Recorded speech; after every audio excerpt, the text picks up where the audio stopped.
যারা ছিল না তাদেরকেও দেখি, যারা টুকটাক ছিল তাদেরকেও দেখি, যারা ছিল না তাদেরকে বাম চোখ দিয়ে দেখি, যারা ছিল তাদেরকে ডান চোখ দিয়ে দেখি,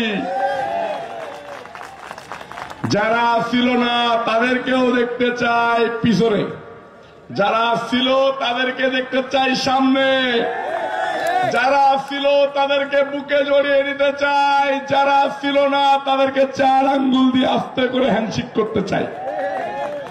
এটা আমার বৈশিষ্ট্য ভাই। ভাল লাগে? বৈশিষ্ট্য কি ভাল লাগে না লাগে না? এদেরকে যদি তিরস্কৃত না করা হয়, পরবর্তীতে আবার যদি দল কখনো বিপদে পড়ে, এরা ঠিক আগের মতোই পালিয়ে যাবে। আর যারা ছিল তাদেরকে যদি নিরুৎসাহিত করি, দল যদি আবার বিপদে পড়ে, তারা এখনকার মতো নিরুৎসাহিত হয়ে যাবে। তাই তাদেরকে উৎসাহিত করতে চাই।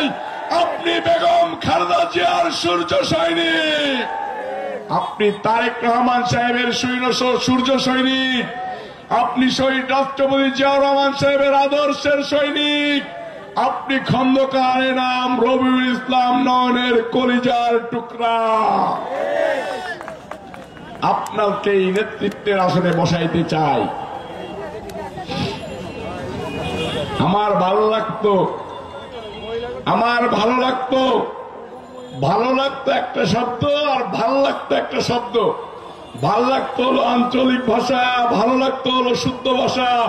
আমি শুদ্ধ ভাষা এবং আঞ্চলিক ভাষায় যদি তাদেরকে সামনে এনে বলিয়ে দিতে পারতাম, বলতে পারতাম, ইরা শহীদ রাষ্ট্রপতি জিয়াউর রহমান সাহেবের আদর্শের সৈনিক, ইরা জাতীয়তাবাদী দলের শক্তি, ইরা জাতীয়তাবাদী যুব দলের মনোবল, ইরাই রাজপথের বীর মুক্তিযোদ্ধা। কিন্তু